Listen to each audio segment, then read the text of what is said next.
마태복음 26장 1절부터 13절까지 한 목소리로 같이 읽겠습니다. 예수께서 이 말씀을 다 마치시고 제자들에게 이르시되 너희가 아는 바와 같이 이틀이 지나면 유월절이라 인자가 십자가에 못 박히기 위하여 팔리리라 하시더라. 그때 대제사장들과 백성의 장로들이 가야바라 하는 대제사장의 관정에 모여 예수를 흉계로 잡아 죽이려고 의논하되 말하기를 밀란이 날까 하노니 명절에는 하지 말자 하더라. 예수께서 베다니 나병 환자 시몬의 집에 계실 때에 한 여자가 매우 귀한 향유 한 옥합을 가지고 나와서 식사하시는 예수의 머리에 부으니 제자들이 보고 분개하여 이르되 무슨 의도로 이것을 허비하느냐, 이것을 비싼 값에 팔아 가난한 자들에게 줄 수 있었겠도다 하거늘 예수께서 아시고 그들에게 이르시되 너희가 어찌하여 이 여자를 괴롭게 하느냐, 그가 내게 좋은 일을 하였느니라. 가난한 자들은 항상 너희와 함께 있거니와 나는 항상 함께 있지 아니하리라. 이 여자가 내 몸에 이 향유를 부은 것은 내 장례를 위하여 함이니라.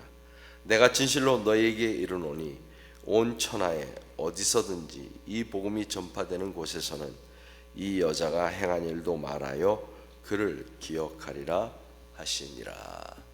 아멘.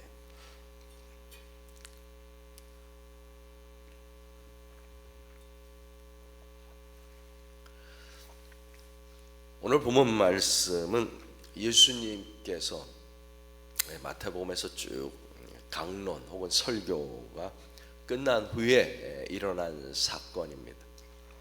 마치 모세가 광야에서 하나님의 부르심을 받기 전에, 하나님의 부르심을 받아 이제 이 세상에서 떠나기 직전에 이스라엘을 모아놓고 유언과 같은 말씀을 전한 그 순간을 기억나게 하는 장면입니다. 신명기 32장에 보면 모세가 이 모든 말씀을 온 이스라엘에게 말하기를 마치고 라고 기록합니다. 그리고 하나님의 부르심을 받습니다. 오늘 본문 말씀의 첫 시작도 마찬가지입니다. 1절 예수께서 이 말씀을 다 마치시고, 예수께서 이 말씀을 다 마치시고, 그리고 나서 이어지는 말씀은 이틀이 지나면 유월절이다. 인자가 십자가에 못 박히기 위하여 팔리리라. 모세의 죽음이 하나님의 계획 아래서 진행된 것처럼 예수 그리스도께서 십자가에 못 박히기 위하여 팔린 사건도 하나님의 계획이다라고 증거하는 것입니다. 그 사건이 일어나는 것이 다름 아닌 유월절인 것입니다. 이스라엘 백성이 이집트에서 목숨을 건진 날이 유월절입니다. 어린 양의 피를 문설주에 바름으로써 구원을 얻은 것 같이 예수 그리스도께서 십자가에서 죽으심으로 자신이 유월절의 어린 양이 되어서 이스라엘 백성뿐만 아니라 온 인류를, 하나님의 진노 아래에 있는 온 인류를 구원하시는 구원의 역사가 이루어진 것이다. 언제? 이틀 뒤 유월절에. 이 모든 것이 우연일까요? 아니면 하나님의 계획일까요? 예수님은 자신의 죽음을 마태복음에서 이제 오늘 본문을 포함해서 네 번째 예고를 하십니다. 미리 준비하신 것입니다. 이 일을 위하여 이 땅에 오신 것입니다. 그러나 예루살렘의 실력자들은, 소위 힘 있다고 하는 사람들은, 지도자들은 자신들의 계획 아래에서 예수를 잡아 죽이려고 의논하고 있습니다. 그리고 말합니다. 명절에는 하지 말자. 왜요? 사람들이 무섭다. 하나님을 죽이면서, 하나님의 아들 예수 그리스도를 죽이면서 사람들은 두려워하는 것입니다. 나의 왕, 나의 하나님, 나의 주를 외치지만 실제는 사람의 눈치가 더 무섭다는 것입니다. 하지만 사람의 계획 이전에 누구의 계획이 있습니까? 하나님의 계획이 있다. 사람의 계획 이전에 하나님의 계획이 있다.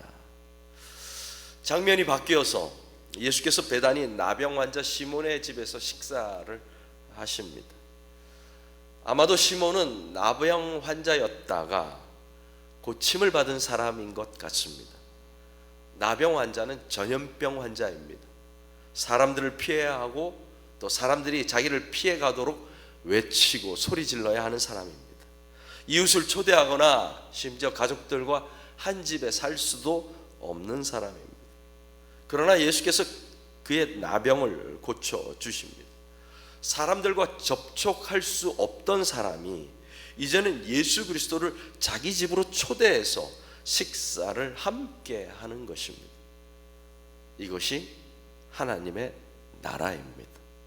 이것이 예수께서 선포하신 복음의 능력입니다. 이것이 예수의 십자가가 우리에게 주시는 평화의 증거입니다. 하나님과 평화를 누리고 사람과 사람 사이의 평화를 누리는 것, 바로 나병 환자 시몬의 집이 하나님의 나라를 증거하는 것입니다. 저는 여러분의 집이 그런 증거가 되기를 바랍니다. 하나님의 나라를 보여주는 증거, 예수 그리스도와 함께하는 삶의 증거, 평화를 만들어가는 사람들, 하나님 나라의 복음을 몸으로 증거하는 사람들, 그런 사람들이 되기를 바랍니다. 여기서 우리가 잘 아는 한 여자가 등장합니다. 매우 귀한 향유 한 옥합을 가지고 나와서 예수의 머리에다가 붓습니다. 오늘 본문을 보면 예수께서 네 번째로 자신의 죽음을 예고하십니다.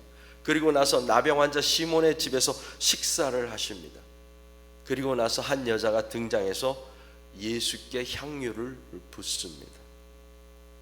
이러한 일련의 사건들이 철저한 하나님의 계획 아래에서 예수 그리스도의 십자가 사건이 진행되고 있는 것입니다. 예수께서 어떤 결말을 당할지 예고하는 것입니다.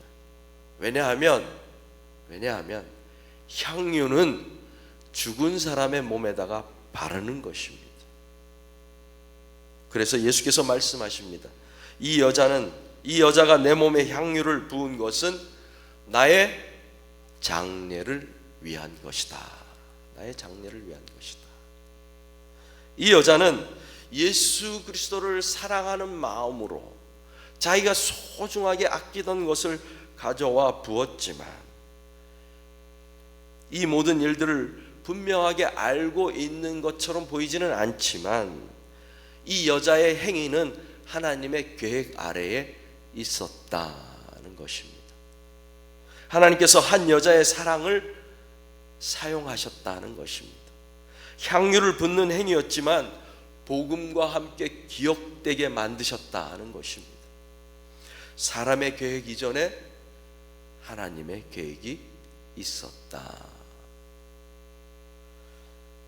그러나 안타깝게도 이 장면을 본 제자들의 반응은 어떠합니까? 분개하여 이르되 무슨 의도로 이것을 허비하느냐. 누구보다도 주님의 말씀을 여러 번 들었고 누구보다도 더 주님의 곁에 있었는데 그럼에도 불구하고 제자들의 반응은 분노하는 것입니다. 의심하는 것입니다. 수상한 의도가 있다라고 생각하는 것입니다. 어쩌면 제자들의 반응이 더 합리적일 수도 있습니다. 일회용으로 붓고 많은 향유보다는 가난한 자들의 일용할 양식이 더 가치가 있을 수도 있습니다. 그러나 중요한 것은 제자들은 그토록 오랜 시간을 함께 보낸 주님이 바로 자기 옆에서 식사를 하고 계시는 주님이 누구인지 몰랐다. 아직도 모르고 있다라는 것입니다. 그리스도라고도 하고 메시아라고도 하는 이 말의 뜻은 기름 부음을 받은 자라는 말입니다.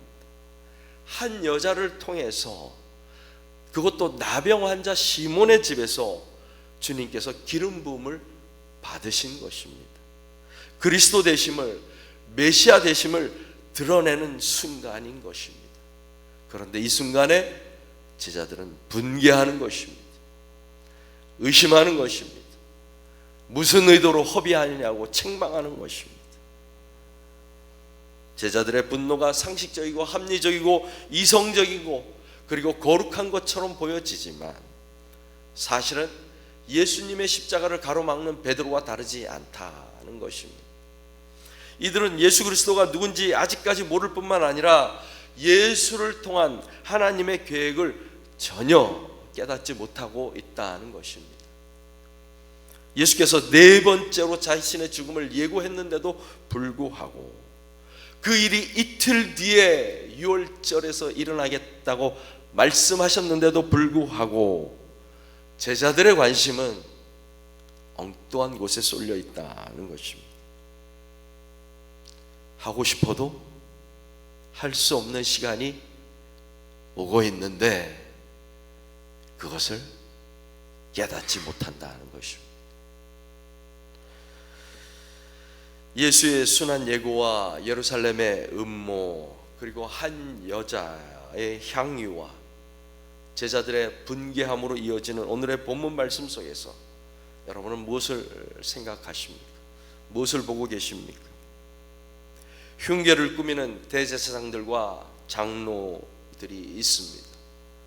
분개하는 제자들이 있습니다. 그리고 자신이 당할 순환을 예고하시는 주님이 계십니다. 예수를 초대해서 식사를 대접하는 나병 환자 시몬이 있습니다.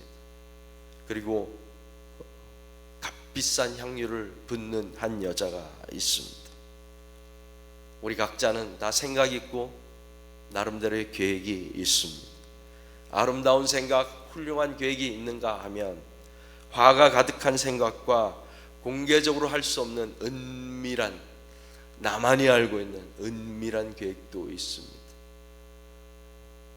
그러나 분명한 것은 사람의 계획 이전에 누구의 계획이 있다? 하나님의 계획이 있다. 하나님의 계획이 있다. 오늘 있다가 내일 아궁이에 던져지는 들풀도 입히시는 하나님, 골방도 없고 창고도 없는 까마귀를 기르시는 하나님, 참새도 잊어버리지 않으시는 하나님, 우리의 머리털까지 세시는 하나님, 하물며 너일까 보냐, 하물며 너일까 보냐. 사소해 보이는 일 같지만 예수를 초대해서 식사를 대접하고 향유를 붓는 것이 예수의 복음과 함께 기억되는 일이라고 말씀하시는 것입니다. 비록 우리에게 값비싼 향유는 없다고 할지라도 우리의 일상 가운데 그 소소한 일들을 통하여 우리는 하나님께서 일하시는 것에 동참하고 있다라는 것입니다. 냉수 한 사발 대접하고 위로의 말을 전하고 전화를 걸어 안부를 묻고 얼굴을 마주하고 커피 한 잔을 나누는 가운데 우리는 하나님의 일을 하고 있다는 것입니다. 바울처럼 복음을 전하지는 못할지라도 우리의 소소한 일상을 통하여 하나님의 일을 감당해 가는 저와 여러분이 되기를 바랍니다. 기도하겠습니다.